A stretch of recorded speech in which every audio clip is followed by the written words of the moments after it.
Hola hermanos, bienvenidos a una tercera clase de teología a nivel cierto congregacional. Estamos compartiendo conceptos que pienso que son elementales para que nuestra fe se fortalezca, también para poder tener un mejor entendimiento de la palabra del Señor.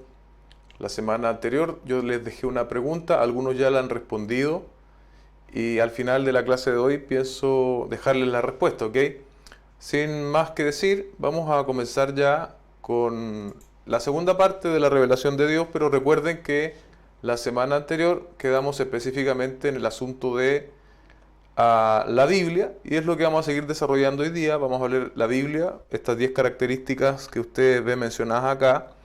Es única por muchos motivos, pero aquí al menos damos 10, ¿cierto? Es única en su origen, por la unidad de tema, por la actualidad y difusión, en su supervivencia, única en el carácter literario, única en su carácter moral, única en su confirmación arqueológica, bien digo, en el cumplimiento exacto de las profecías, única también en su valor histórico y las evidencias de la resurrección, y única en su poder para cambiar vidas.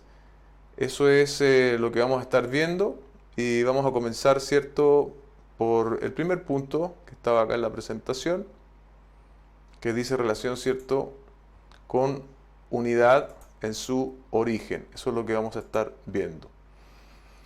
Bien, ¿a qué nos referimos con la unidad en su origen? Bueno, básicamente nos referimos a los materiales que se utilizaron cuando la palabra del Señor fue escrita. En ese sentido también la Biblia es bastante particular. La palabra Biblia viene del griego que dice ahí, ¿cierto?, biblión, que significa libro o rollos. Y a su vez la raíz de esta palabra biblión, ¿cierto?, es biblos o bublos. Y bublos era la planta del papiro, ¿cierto? La planta del papiro. El plural de biblión es Biblia o libros. Por lo tanto, cuando hablamos de Biblia, ese es el significado etimológico, podríamos decir, ¿cierto? Ahora, del papiro procede lo que nosotros conocemos como la palabra papel. Entonces, este fue, amados hermanos, el primer material que se utilizó para escribir la Biblia, y eran básicamente estas especies de hojas, ¿cierto?, que eran pegadas y se formaban rollos a través de ella. El papiro es una, una hierba, ¿cierto?, que crece a las orillas de los ríos, y de hecho hay algunas evidencias bíblicas de esto, del papiro. Por ejemplo, en Éxodo 2:3 nosotros encontramos que dice: no pudiendo ocultarlo por más tiempo, tomó una castilla de juncos y las calafateó con asfalto, bien digo, y brea. Entonces puso al niño en ella y lo colocó entre los juncos y a la orilla del río Nilo. Ahí esos juncos es la palabra, ¿cierto?, para el árbol, no soy muy experto en esto, o la hierba, ¿cierto?, del papiro, la planta del papiro más bien dicho. Ahí es esa misma palabra, la palabra que sale ahí como juncos. Entonces es interesante saber que encontramos este elemento, ¿cierto?, que utilizado para escribir en primer término el Antiguo Testamento. También hay algunos alcances en la Biblia, y lo mismo hace Job, ¿cierto? Se refiere a lo mismo, dice: puede crecer el papiro sin senegal, puede el junco crecer sin agua. Ahí está haciendo alusión a lo mismo, papiro y junco es lo mismo. Y también más adelante, ¿cierto?, en el Nuevo Testamento, en 2 de Juan 1:12, nosotros encontramos: aunque tengo muchas cosas que escribiros, no quiero hacerlo en papel y tinta, dice el apóstol, sino que espero ir pronto a hablar cara a cara para que vuestro gozo sea cumplido.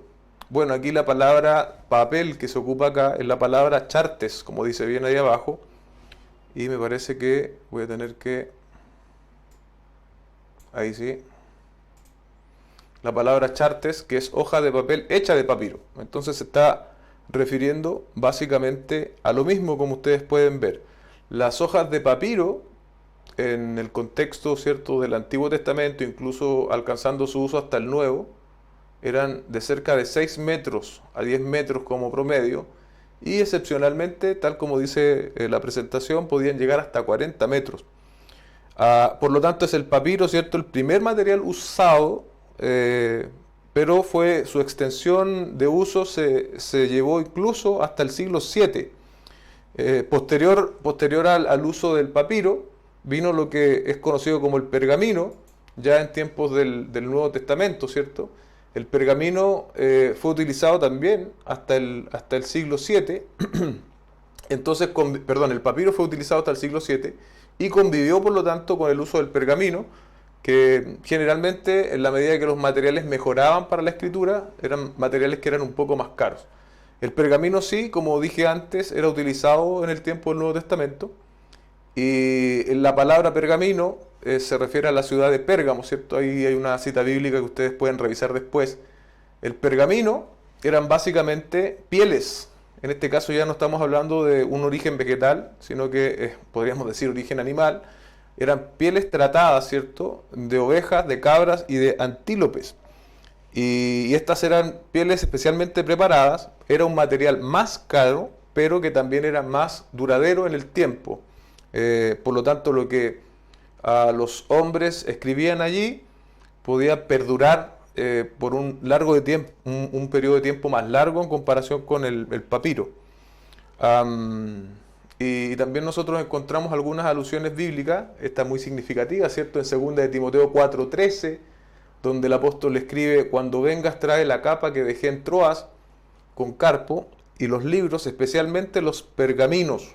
Ahí se está refiriendo el apóstol Pablo, ¿cierto?, a este tipo de material en cuanto a la escritura. Pergaminos, se está refiriendo a pieles, ¿cierto?, tratadas especialmente para la escritura. Y otro material que usted puede ver ahí abajo es el vellum, que era con piel de ternera. Es distinto al papiro, pero es similar en el sentido de que también era de origen animal, podríamos decir. Entonces, esto es referente, ¿cierto?, a su origen y al material que se utilizó, ¿cierto? En ese sentido también es muy particular la Biblia per se. El segundo punto, ¿cierto?, de respecto de las particularidades de la Biblia, es que es única en su origen. Es única en su origen. Estamos hablando básicamente de lo mismo, pero la diferencia acá está en un tercer material. El tercer material es que es el códex. Perdóneme si ahí no fui claro. Estamos hablando, ¿cierto?, del papiro, del pergamino, y un tercer material de escritura fue el códex. El códex es más parecido a lo que nosotros conocemos como los libros de hoy en día, porque fue la primera presentación, podríamos decir, en hojas. Y es decir, la primera versión múltiple con hojas múltiples. Y que no, obviamente en el caso del papiro y en el caso del pergamino no era así, porque eran básicamente rollos. Por lo tanto, el códex es similar a lo que nosotros conocemos hoy como un libro. Y bueno, obviamente después con los años todo esto siguió avanzando hasta un poco antes de la Reforma, ¿cierto?, con la invención de la imprenta. Eso fue una revolución absoluta. Pero vemos, ¿cierto?, que tanto en el uso del papiro, del pergamino y del códex, que fue mucho posterior, ¿cierto?, dice en los libros de páginas como los nuestros desde el siglo III en adelante. Y eso hace que la palabra del Señor, ¿cierto?, sea también particular, el material. A eso apunta este primer punto, respecto a su origen, ¿cierto? Podríamos pensar en única en su origen en otros términos, pero este punto está referido específicamente al material y a las presentaciones de la Biblia. Como les dije antes, ya después, siglo XVI, con la imprenta, una revolución absoluta. Y ahora sí, es que la palabra del Señor es única en su unidad. En su unidad. Y aquí usted puede ver varias características que nos hablan de la unidad. Son 66 libros, escritos por 40 autores diferentes. Es muy relevante, ¿cierto?, hablar de esto siempre, porque entre los autores bíblicos encontramos gente de diferente estrato social, nivel económico, nivel educativo, ¿cierto? Y ahí entre paréntesis vemos reyes, pescadores, recaudadores de impuestos, pastores, profetas, un médico como Lucas, ¿cierto? Usted puede ver la diversidad, ¿cierto?, de autores.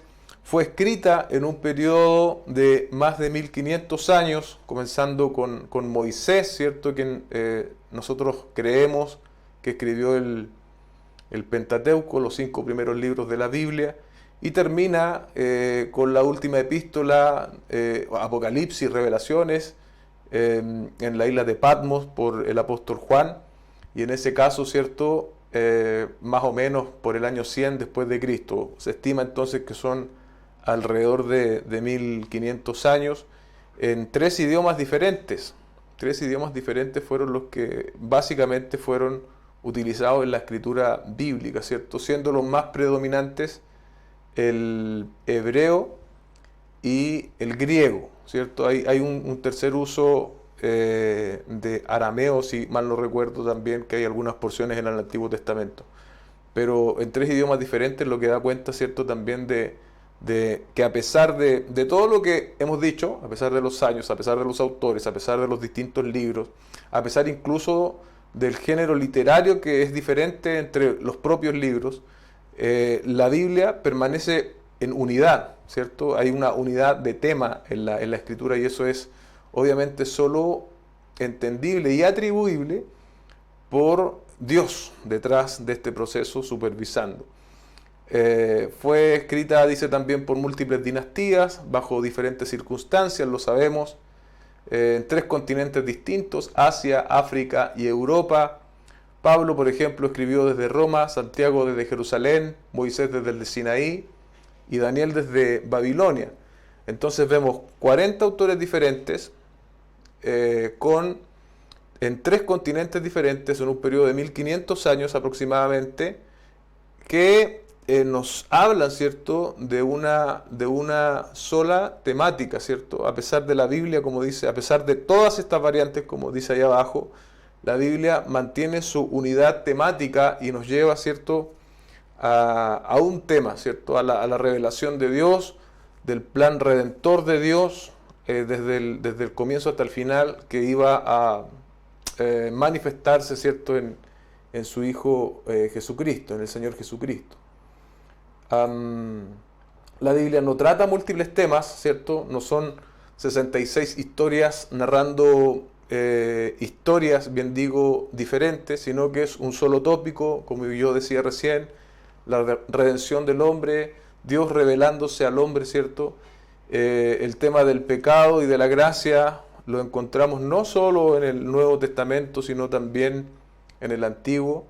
Y eso le da a la Biblia, ¿cierto?, un carácter divino, un carácter que no es explicable, ¿cierto?, tal como muchos argumentan, por la invención de un hombre.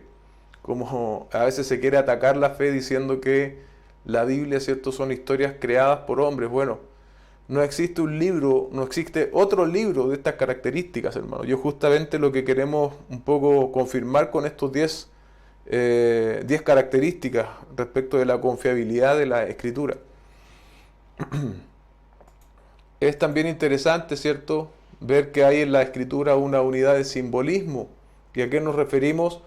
Que en el Antiguo Testamento nosotros encontramos muchos símbolos, ¿cierto? Símbolos que muchos de ellos apuntaban a la figura de Jesucristo. Tenemos la figura del sumo sacerdote, ¿cierto?, que después es confirmada en el libro de Hebreos, ¿cierto? Y se señala que Jesucristo es nuestro sumo sacerdote.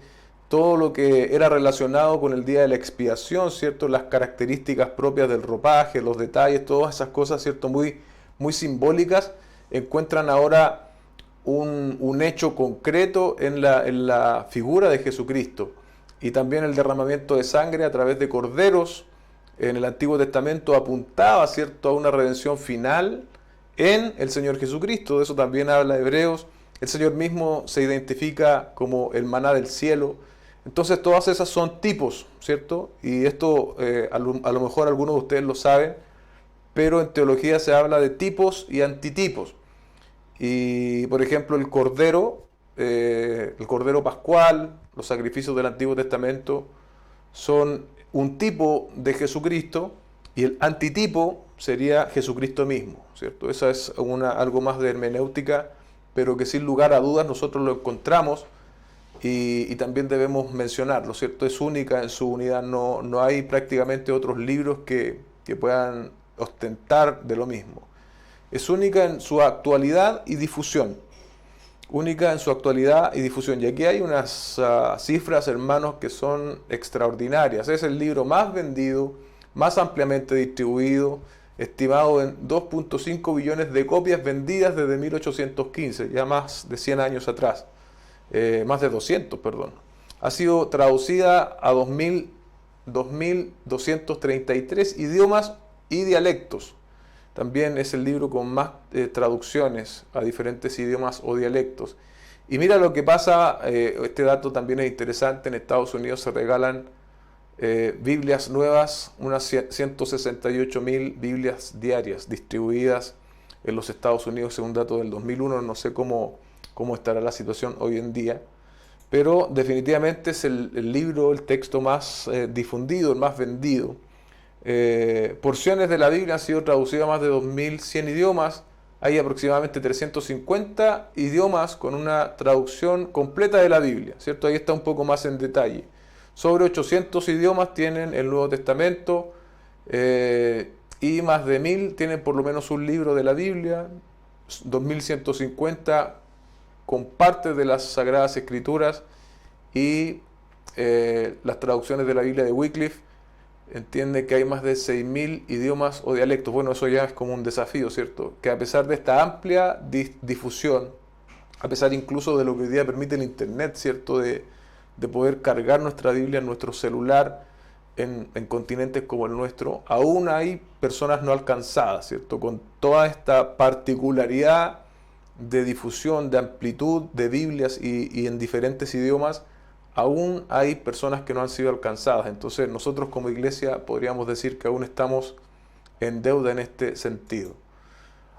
Única en su supervivencia, ahí no hay nada anotado, pero esto se refiere básicamente que a pesar de que ha tratado, ¿cierto?, Satanás a través de sus diferentes agentes, a través de la historia, de destruirla, de quemarla, de perseguirla, ¿cierto?, no se ha logrado, hermanos míos, no se ha logrado.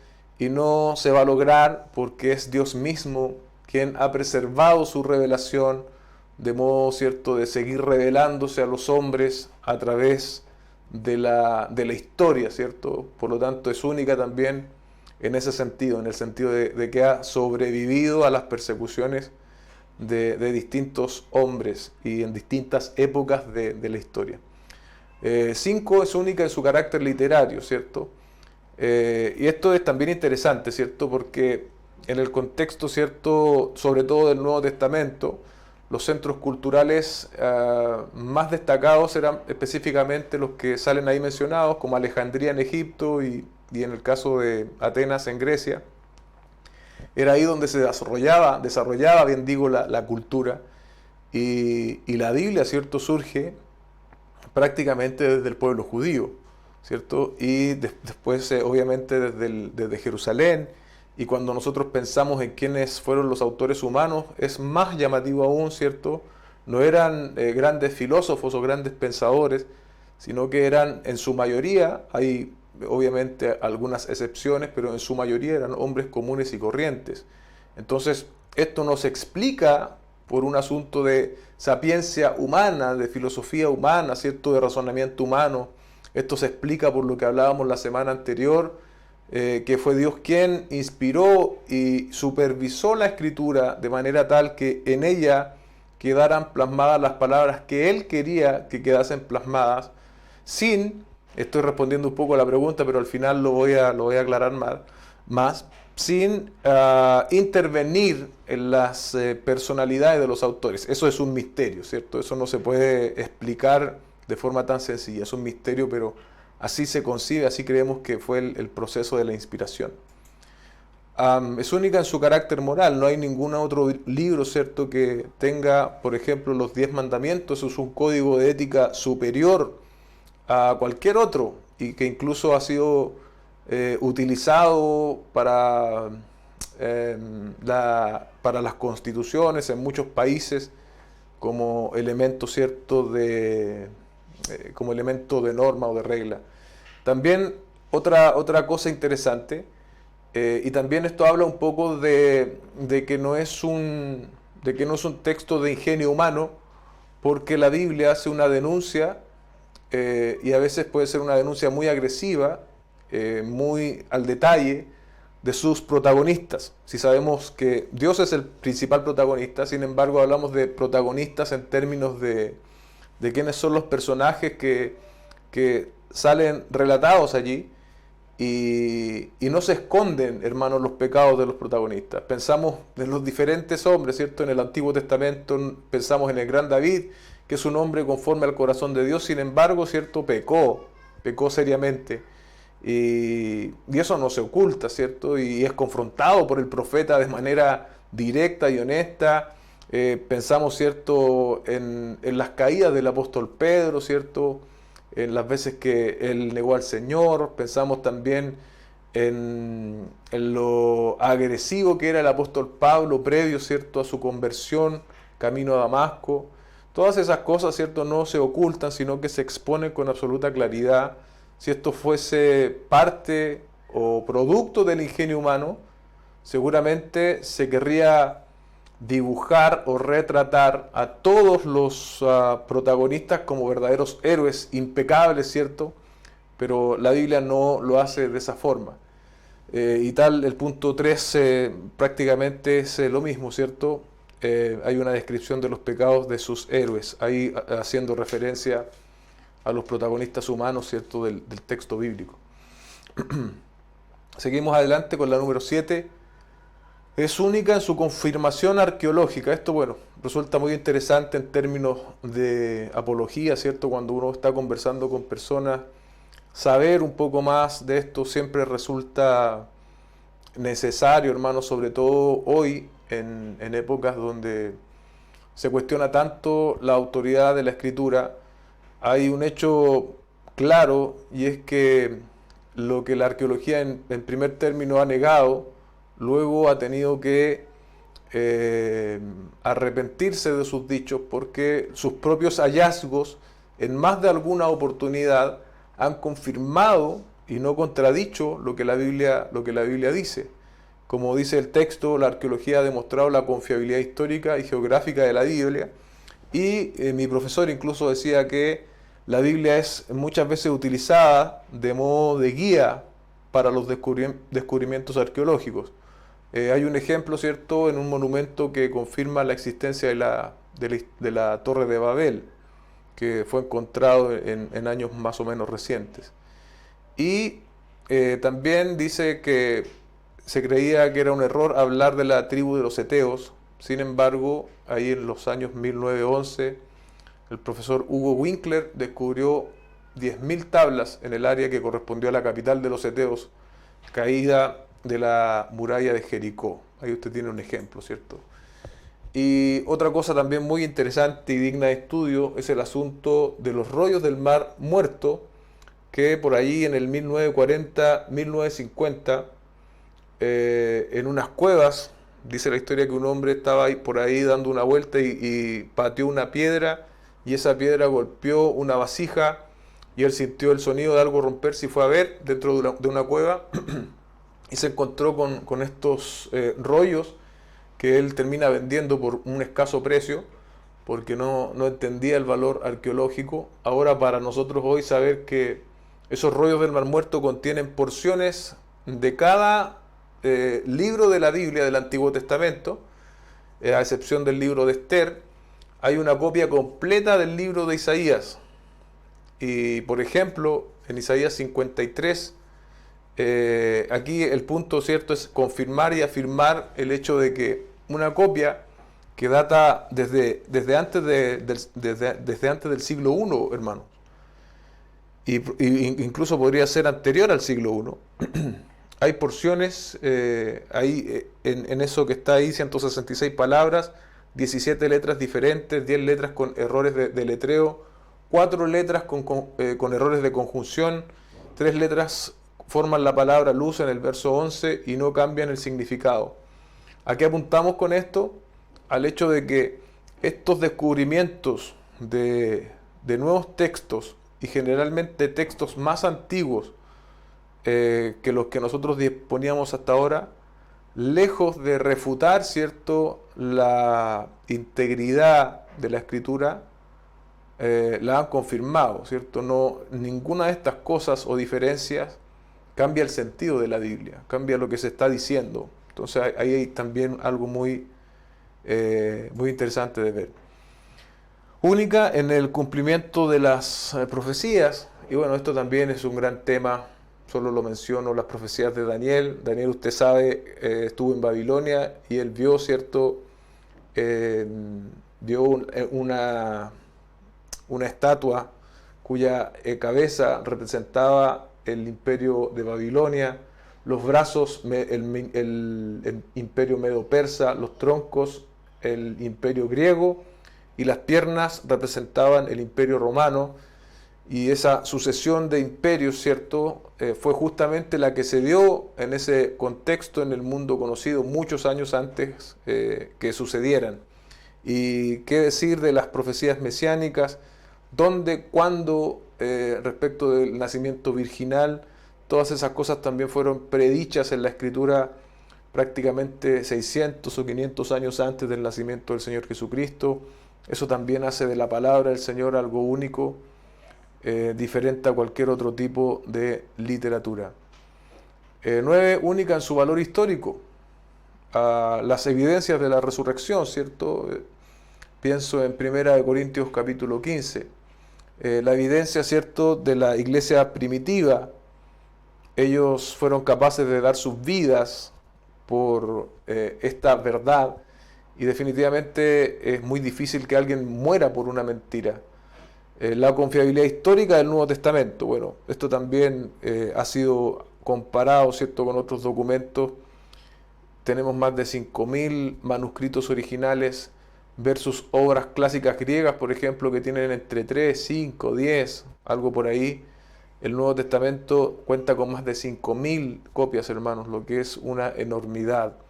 La tumba vacía, ¿cierto? No hay un lugar donde ir a ver dónde enterraron a Jesucristo. Usted va a ver la tumba de los grandes religiosos de la historia y puede ir a un lugar, pero no va a encontrar la tumba del Señor Jesucristo. La tumba está vacía, no existe ese lugar. Los testigos oculares, ¿cierto? Los testigos oculares, que también fueron muchos.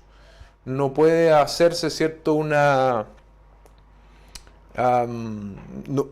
podría pensar que una persona puede tener una visión, pero en el caso del Señor Jesucristo no fue una persona, sino que fueron hasta 500 hombres, ¿cierto? Hasta 500 cristianos los que lo pudieron ver, conforme lo encontramos en la Escritura, los apóstoles, el mismo apóstol Pablo luego, ¿cierto? Entonces ahí están esos testigos oculares también. El cambio del día de adoración. Recordemos que los inicios de la iglesia son eminentemente en el pueblo judío. Y el pueblo judío tenía la costumbre, ¿cierto?, de observar y de guardar el sábado.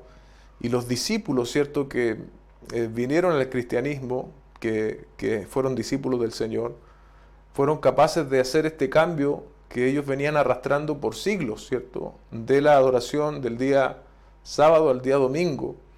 Y eso obviamente también debe llamar mucho la atención, que gente criada y formada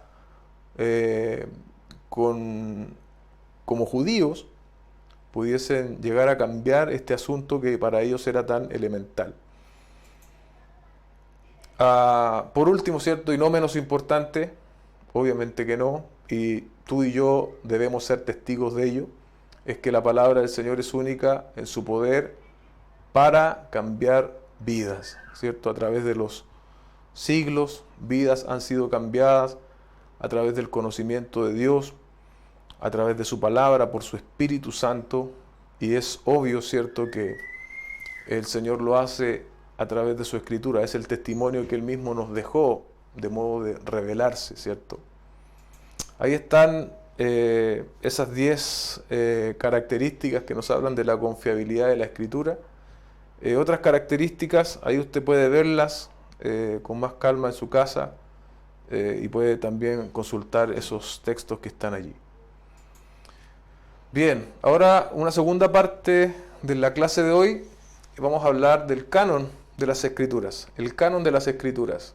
Canon viene de la palabra griega canon, y su significado es instrumento o vara de medir. Y eso es importante porque el canon es instrumento o vara de medir. Quiere decir esto que no es para que nosotros lo midamos, sino que es lo que nos mide a nosotros. Entonces ya encontramos ahí, ya encontramos esta colección, ¿cierto? Dice ahí actual de 66 libros que llenaron los requisitos de autenticidad y fueron reconocidos por la iglesia primitiva como autoritativos o autoritarios, como revelación infalible de Dios hacia el hombre. La Biblia es nuestro estandarte o estándar en fe y práctica, en materias de fe y de práctica. Entonces, este tema, ¿cierto?, del canon resulta muy interesante. Esa definición apunta principalmente al tema del Nuevo Testamento, por eso habla de iglesia primitiva, ¿cierto? Y habían requisitos, estimados hermanos, en la formación del canon. Y, por ejemplo, encontramos que debía ser un hombre de Dios, y debía ser un hombre de Dios con ciertas características, ¿cierto? Debía ser reconocido y confirmado por sus actos y también por lo que enseñó. Y aquí obviamente nos estamos refiriendo a los autores. O sea, no podía ser una persona que no estuviese conectada con el Señor Jesucristo, que no fuese coherente, ¿cierto?, a las enseñanzas del Señor Jesucristo, y también muchas veces también respaldado por actos sobrenaturales. No necesariamente, pero podían también considerarse de esa forma. Sus credenciales, ¿cierto? Bueno, el caso del Nuevo Testamento tenemos los apóstoles o personas que fuesen cercanas a los apóstoles. Tenemos, por ejemplo, las cartas paulinas, las reconocemos como de autoría de Pablo, ¿cierto? Pero, por ejemplo, el caso de Lucas, quien escribió Hechos y el Evangelio de Lucas, él no era un apóstol directamente, pero sí tenía relación directa con el apóstol Pablo, y eso lo encontramos nosotros claramente establecido en el libro de Hechos. De hecho, el apóstol mismo en otra de sus cartas lo menciona a Lucas, me parece que en 2 de Timoteo, ¿no? Y en el caso de Pedro es un apóstol, él escribe dos cartas, una de las que estamos viendo actualmente nosotros como iglesia. Y el caso de Marcos, ¿cierto?, quien escribe el Evangelio de Marcos, él tampoco es un apóstol, pero también se menciona esta relación estrecha con el apóstol Pedro, de quien el mismo Pedro da testimonio de eso, ¿cierto?, en su segunda carta, si mal no recuerdo, de la estrecha relación que tenía con él. Entonces, en ese sentido, las cartas son apostólicas, escritas por apóstoles, o bien escritas por personas cercanas, pero que contaban, ¿cierto?, con la autorización apostólica, por así decirlo. Lo tercero respecto de la aprobación o los requisitos para el canon es el hecho de que debía ser aprobado por los padres de la iglesia. Si alguien no sabe quiénes son los padres de la iglesia, el término es muy usado y se refiere principalmente, podríamos decir, a la segunda generación posterior a los apóstoles, y que los padres de la iglesia en general, la mayor parte de ellos fueron discípulos directos de los apóstoles. Es interesante también saber en ese punto de que ellos nunca se consideraron a sí mismos apóstoles.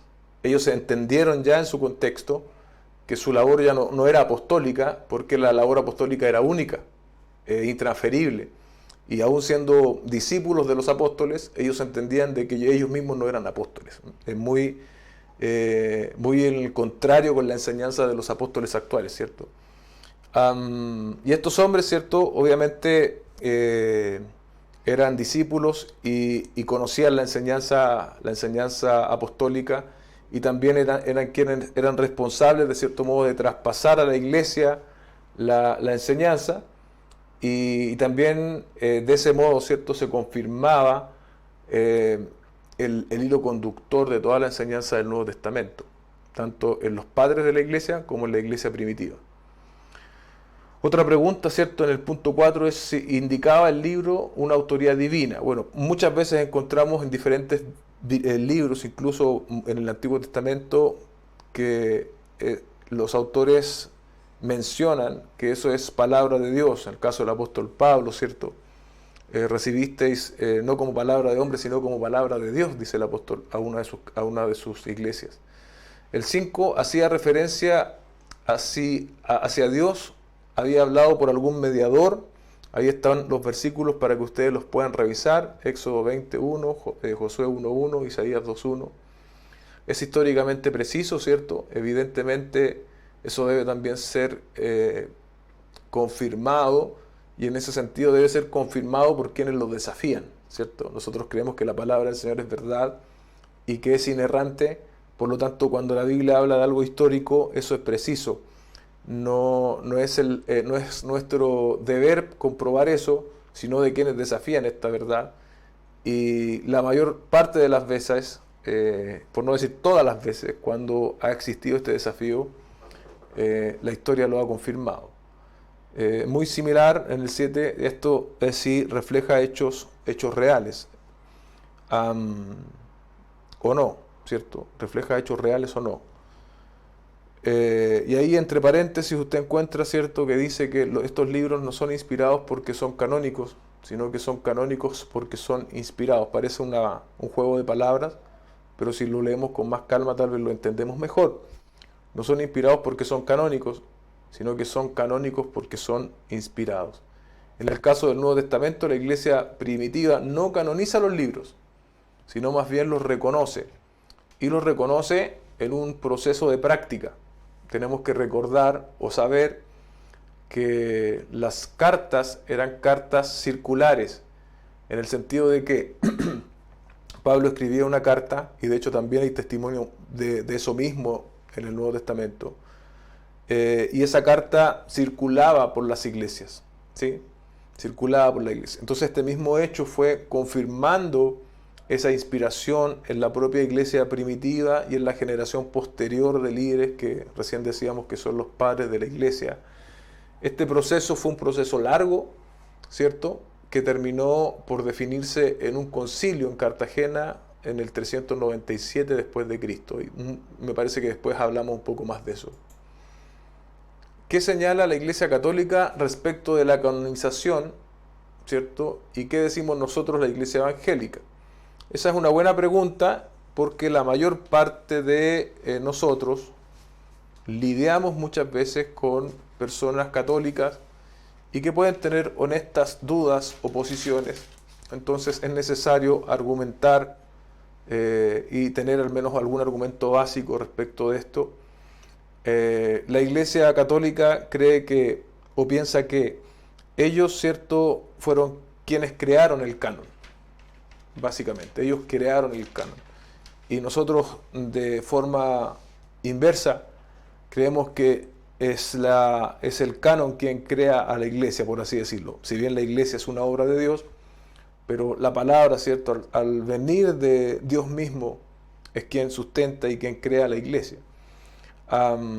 Y la Iglesia Católica, por lo tanto, insiste en este hecho, y nosotros los protestantes, más bien, decimos, ¿cierto?, que se reconoció el canon y que gracias a eso la iglesia también fue formada. Entonces esa es una diferencia básica pero importante. La frase Dios dijo o así dice el Señor aparece más de 3.800 veces en la Biblia. Todo lo dicho, ¿cierto?, implica que no hay revelación doctrinal nueva.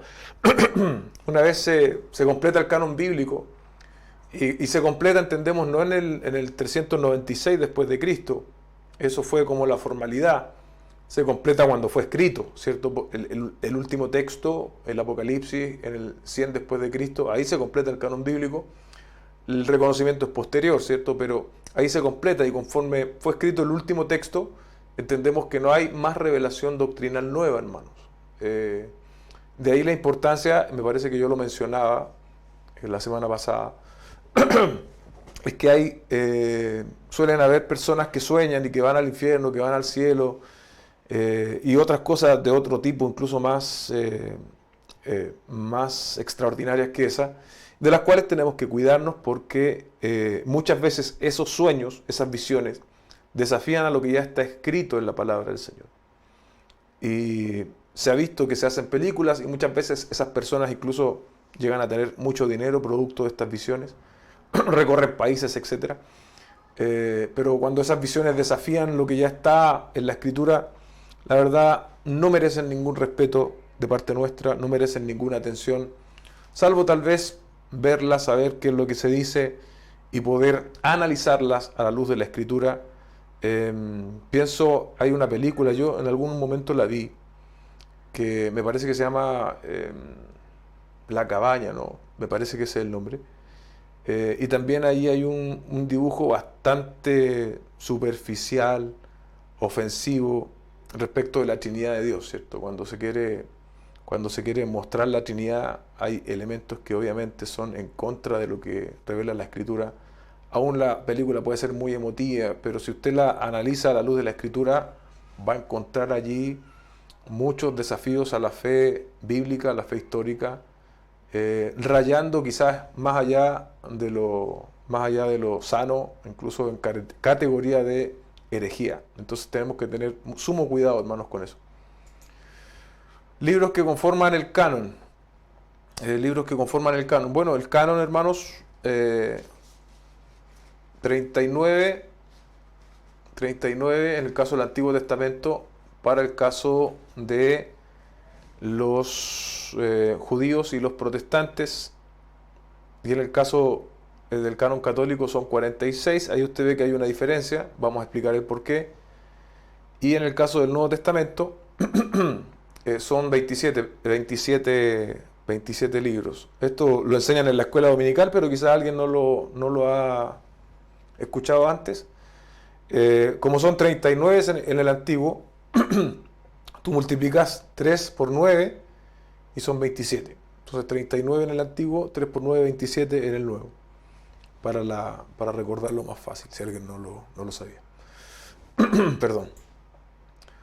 ¿Cuál es la diferencia entre el canon católico y el canon católico romano? Porque decíamos, ¿cierto? Acá en la otra presentación, ahí dice 46 versos 39, hay una diferencia allí. Y ahí está la respuesta, la inclusión de los libros apócrifos o deuterocanónicos. Hablamos de lo mismo cuando hablamos de tanto de los libros apócrifos o deuterocanónicos. Los apócrifos, hermanos, fueron incluidos en la Vulgata Latina en el 404. La Vulgata Latina fue la traducción de Jerónimo, si mal no recuerdo, que él hizo desde el griego al latín, ¿cierto? Pasó entonces desde el año 400 prácticamente hasta épocas de la Reforma. La Biblia estaba escrita en latín y eso hacía necesario que quien se acercara a la escritura supiese latín. E incluso dentro del clérigo católico romano no todos sabían leer latín. Entonces eso redujo mucho, ¿cierto?, el acercamiento a la escritura por parte sobre todo de los laicos, de las personas comunes y corrientes, e incluso, como dije antes, de los propios clérigos. Y en ese contexto,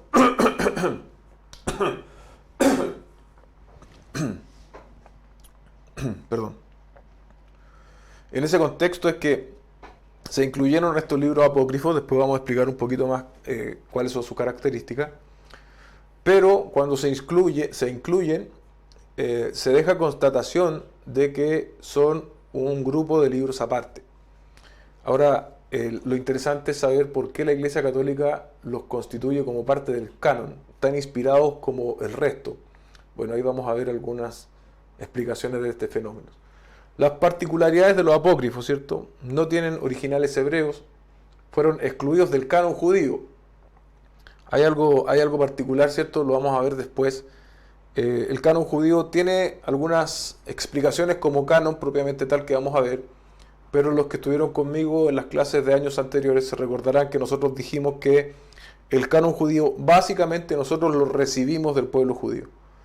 Sin embargo, por ejemplo, el canon del Nuevo Testamento sí tenemos una mejor explicación del proceso que llevó a constituir ese canon. En el caso del canon judío, Antiguo Testamento, es más bien recibido por parte de la Iglesia, básicamente.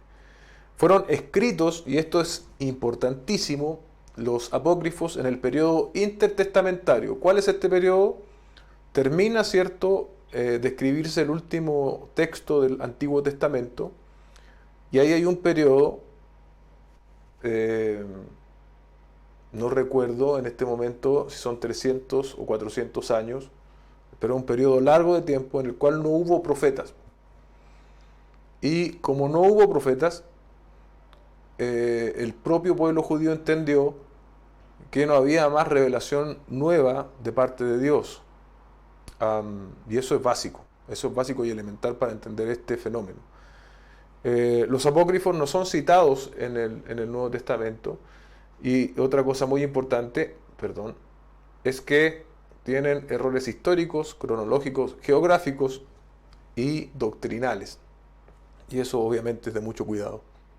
En vista del anterior, surge la pregunta: ¿por qué entonces la Iglesia Católica insiste en conservar los deuterocanónicos o los apócrifos dentro del canon, ¿cierto?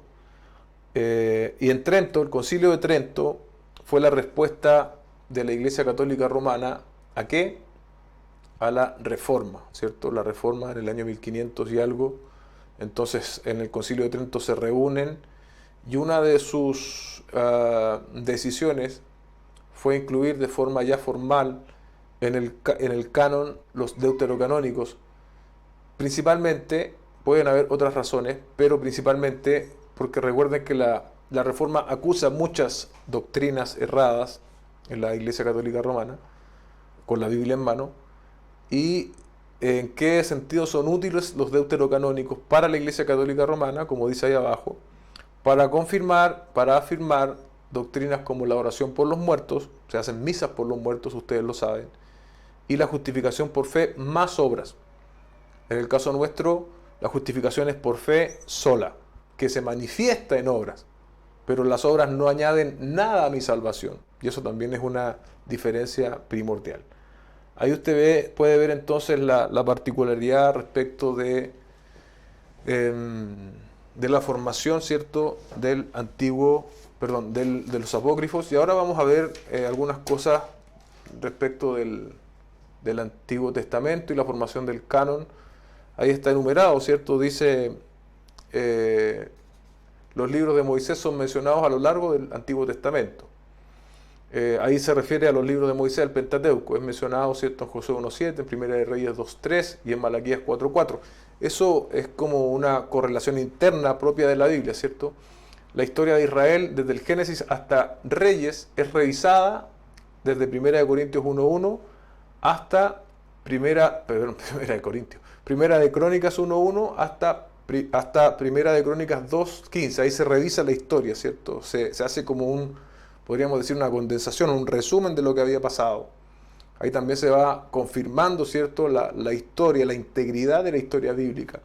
Los proverbios de Salomón son mencionados en Primera de Reyes 4.32, ahí hay referencias cruzadas, y Daniel hace referencias a Jeremías 9.2. Los profetas amonestaron al pueblo y hablaron de que sus antepasados no escucharon la voz de las profetas anteriores. Eso también es interesante, ¿cierto?, porque hay un llamado por parte de los profetas, un llamado al arrepentimiento en el sentido de que el pueblo no oyó la voz de los profetas que habían antes. Y los profetas, sabemos, hablan de forma autoritativa de parte de Dios. ¿Y cuál era la indicación de Dios respecto de los falsos profetas? Ahí usted tiene un texto, ¿cierto?, que es un texto muy claro en Deuteronomio 18:22. Puede leerlo después con calma. Yo está alcanzando el tiempo, así que voy a ir más rápido, ¿cierto? Pero hay una clara condenación en contra del falso profeta. Así que eso es un parámetro también útil para el día de hoy. Obviamente no vamos a apedrear al falso profeta como se hacía en el Antiguo Testamento, pero sí no debemos prestar atención a sus imaginaciones. Respaldo con señas milagrosas en muchos casos, ¿cierto? Pensamos, por ejemplo, en Moisés, en profetas como Elías, Eliseo. Lo que ellos, ¿cierto?, hicieron fue respaldado por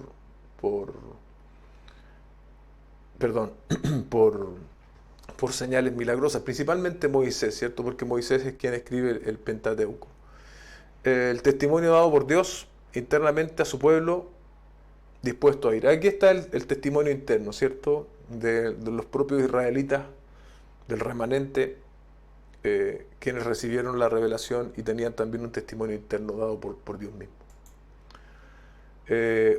Concilio de Yavnia, en el 90 después de Cristo, como bien dice ahí, confirmó el canon del Antiguo Testamento, solo revisó algunos argumentos relacionados a dos libros, Eclesiastés y Cantar de los Cantares, pero finalmente igual fueron incluidos. La idea no fue agregar o eliminar libros del Antiguo Testamento del canon. Eso es posterior al Señor Jesucristo, eso es importante. Y otro asunto que a nosotros nos compete mucho, ¿cierto? Porque somos cristianos del Nuevo Pacto. El Antiguo Testamento fue confirmado en el Nuevo. Jesús y los escritores del Nuevo no discuten su veracidad, bien digo. Por el contrario, se sustentan y confirman y utilizan, hermanos, eso también es muy claro. Ellos utilizan el Antiguo Testamento para su predicación. Ellos aluden, ¿cierto?, al Antiguo Testamento para hablar de Jesucristo. Y eso tú lo encuentras en Mateo, lo encuentras en Hechos, lo encuentras prácticamente en todo el Nuevo Testamento. 250 citas y 900 alusiones. 250 citas y 900 alusiones. En este caso, desde el Nuevo Testamento al Antiguo. Hay 250 citas literales y 900 alusiones. De los 39 libros, 31 son citados y los restantes son aludidos. Se confirma entonces la unidad del Antiguo Testamento con el Nuevo. Es la palabra de Dios. Es la palabra de Dios. Nosotros hacemos alguna diferencia, pero en términos de autoridad, de inspiración, de infalibilidad, de inerrancia, no hay diferencia, hermanos.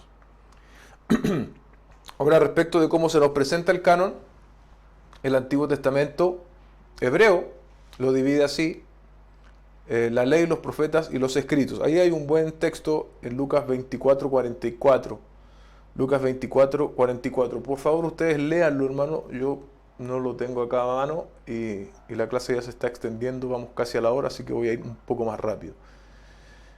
Pero esa era la división, y es la división que tiene el pueblo judío: ley, profetas y escritos. Es una división distinta a la nuestra. La nuestra nace en la Septuaginta. ¿Qué es la Septuaginta? Es la traducción del Antiguo Testamento desde el hebreo al griego, ¿cierto? Se reunieron 70 estudiosos e hicieron esta traducción. Y desde la Septuaginta en griego provienen la mayor parte de nuestras traducciones modernas, me imagino que todas. Y esa división fue diferente porque la categoría ya no fue solamente la ley, los profetas y los escritos, sino fue la ley, los libros históricos, poesía y una división en profetas mayores y profetas menores. La formación del canon del Nuevo Testamento. Terminamos ya con lo del Antiguo. Ahora, aquí quiero decir desde el punto de vista humano, ¿a qué me refiero? Desde nuestra perspectiva, ¿qué llevó a la formación del canon? Porque yo les dije que las cartas iban rotando, ¿cierto?, de iglesia en iglesia, y la iglesia se iba alimentando a través de esto, y ellos mismos entendieron que era palabra del Señor. Una de las cosas, ¿cierto?, es la presencia de los falsos maestros, y ahí está citado Marción.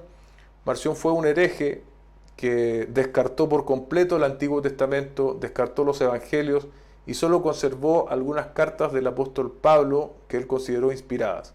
Marción tomó una tijera y despedazó la Escritura y dejó solamente lo que a él le convenía. También hay marciones hoy en día, debemos cuidarnos de ellos, iglesia. Toda la Escritura es inspirada por Dios y útil. Que nosotros no podamos enfrentar toda la Escritura es otro asunto. Que seamos incapaces es otro asunto. Pero toda la Escritura es inspirada por Dios. Otro asunto desde el punto de vista humano, desde nuestra perspectiva, es que Diocleciano, un emperador romano en el 303, decreta quemar los libros sagrados. Eso hace necesario, ¿cierto?, empezar a formalizar los documentos del Nuevo Testamento y hacer un reconocimiento oficial.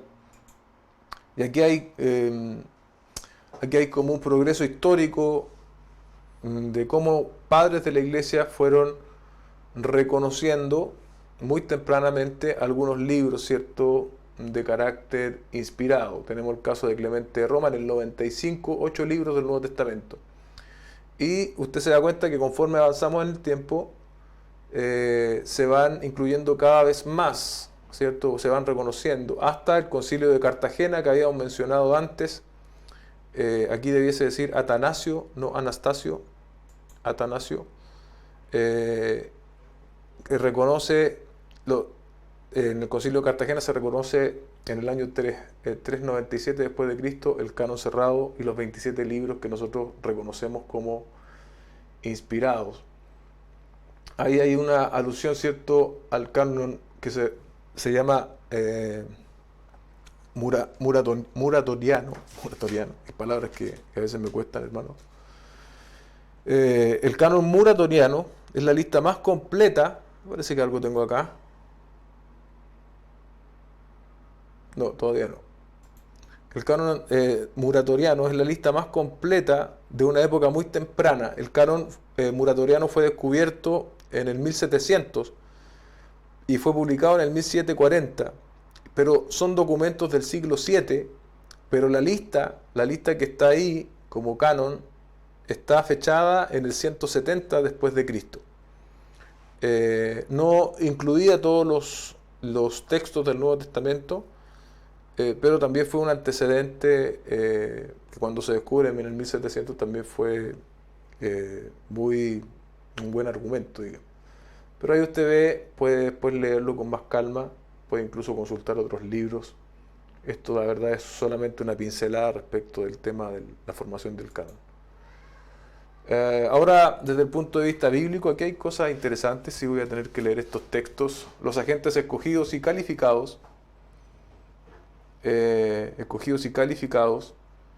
por el Espíritu Santo para escribir el Nuevo Testamento son los apóstoles o sus cercanos. Bueno, eso de los apóstoles y sus cercanos yo ya lo expliqué, así que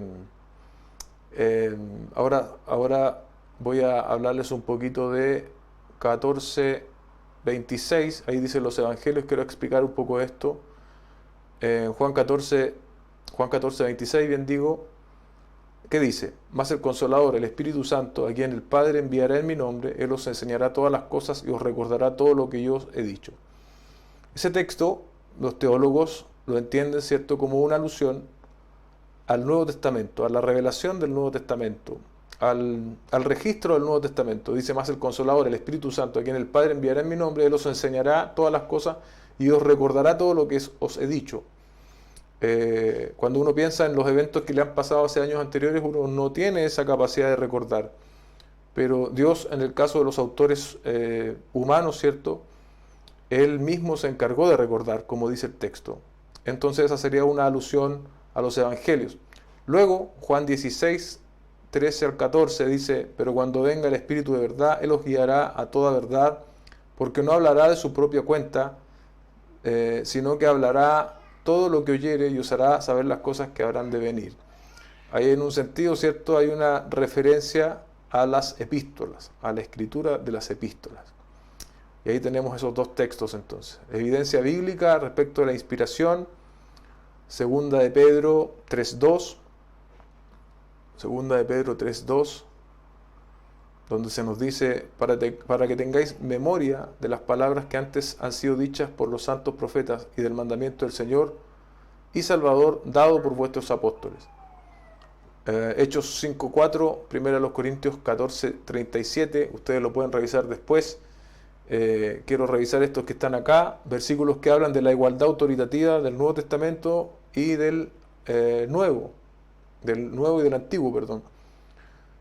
Segunda de Pedro 3:16 dice: casi en todas sus epístolas, ahí está hablando de Pablo, hablando en ellas de estas cosas, entre las cuales hay algunas cosas difíciles de entender, las cuales los indoctos e inconstantes tuercen. Y mira lo que dice aquí: como también las otras escrituras, para su propia perdición. Allí el apóstol Pedro está reconociendo una categoría igual de las otras escrituras. Esas otras escrituras se refieren al Antiguo Testamento, pero cuando él dice casi en todas sus epístolas, se está refiriendo al apóstol Pablo. Está reconociendo, ¿cierto?, la igualdad entre la escritura del Antiguo Testamento y los escritos del apóstol Pablo, básicamente.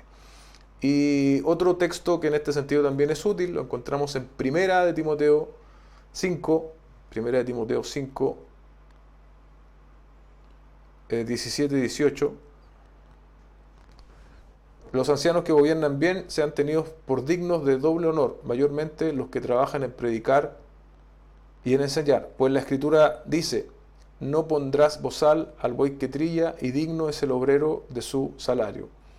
En ese texto, en el texto 18, hay una parte, ¿cierto?, que hace alusión al Antiguo Testamento, no podrás bozal al buey que trilla, y luego una alusión al Nuevo, que es digno es el obrero de su salario. Entonces se unen allí en un solo texto una porción del Antiguo con el Nuevo. También eso da la idea y da la intención de igualdad en términos de inspiración, ¿cierto?, de autoridad. La revelación está completa y de hecho vulnerar esa revelación es un pecado serio. Agregar o disminuir es un pecado serio. Mira lo que dice aquí Apocalipsis 22, 18, 19. Yo testifico a todo aquel que oye las palabras de esta profecía de este libro. Si alguno añadiere a estas cosas, Dios traerá sobre él las plagas que están escritas en este libro. Si alguno quitare, tanto en añadir como en quitar, las palabras de la profecía de este libro, Dios quitará su parte del libro de la vida y de la santa ciudad y de las cosas que están escritas en este libro. Como se dan cuenta, hermanos, y para terminar, la revelación de Dios, su palabra está completa, Antiguo y Nuevo Testamento, y es suficiente de manera de conducirnos a nosotros en términos de fe y de práctica, ¿sí? Muchas veces quisiéramos que Dios se nos apareciera en la noche, que nos hablara al oído, pero ni siquiera hemos leído la palabra del Señor completa, y eso es una irresponsabilidad de nuestra parte. El Señor nos ayude a tener un mayor interés por su palabra. Voy a responder rápidamente la pregunta porque ya pasé la hora. Pensé que esta clase iba a ser más corta, hermanos. Y la pregunta es que yo pregunté si los autores eran inspirados o la escritura era inspirada. Bueno, lo cierto es que los autores bíblicos no eran inspirados en el sentido de que, por ejemplo, si yo soy Pablo y todo lo que yo escriba es inspirado. En ese sentido, los autores no son inspirados, porque el Señor supervisó la escritura de ciertas cartas en cierto momento, pero no todo lo que escribió el apóstol Pedro, no todo lo que escribió el apóstol Pablo se considera inspirado. Y esto lo confirmo con un hecho histórico. Nosotros tenemos 2 cartas a los Corintios. Y se cree, y se está casi seguro que son 4. Pero nosotros tenemos solo 2. Bueno, Dios decidió, ¿cierto? Primero dejarnos esas 2 que están. Pero obviamente descartó las otras 2. Podríamos decir que estas 2 son inspiradas y las otras 2 que no tenemos no son inspiradas, porque si fuesen inspiradas probablemente el Señor hubiese visto los términos para que nosotros también las tuviésemos. En ese sentido, los autores bíblicos no son inspirados, ¿sí? No son inspirados porque toda obra literaria que ellos escribieran no necesariamente es inspirada. Eso por un lado, ¿cierto? Y bueno, eso básicamente. Quizás yo no me expresé bien en cómo planteé la pregunta. Y el modo en que Dios supervisa, eso es lo segundo que yo iba a decir. El modo en que Dios supervisa la escritura, de modo que quede plasmado en ella lo que Él quiere decir, obviamente no vulnera las personalidades de los autores bíblicos ni sus experiencias. Pero en la escritura, y por eso decíamos la semana anterior que es verbal y plenaria, todo lo que está allí fue lo que Dios quiso que quedase allí. Si bien no vulnera las experiencias y las personalidades de los autores, Dios, de una manera que para nosotros es inexplicable, supervisa que lo que se está escribiendo allí sea lo que Él está queriéndonos, o más bien lo que Él quiso revelarnos. Entonces, en ese sentido, los autores bíblicos como personas no son inspiradas, ¿cierto? No anduvieron inspirados por la vida, sino más bien entendemos que Dios en un momento particular decidió inspirarles a escribir algo en particular, las cartas, ¿cierto? Los evangelios, pero no todo lo que ellos escribieron fue inspirado. Esa es la respuesta, amados hermanos. Bien, ahora sí ya estamos finalizando. Ha sido pensé que iba a ser más corta esta clase. Hermanos, el Señor les bendiga. Sigan estudiando, sigan repasando, sigan anotando sus preguntas. Ya pronto viene la prueba. El Señor les bendiga, el Señor les guarde. Bendiciones.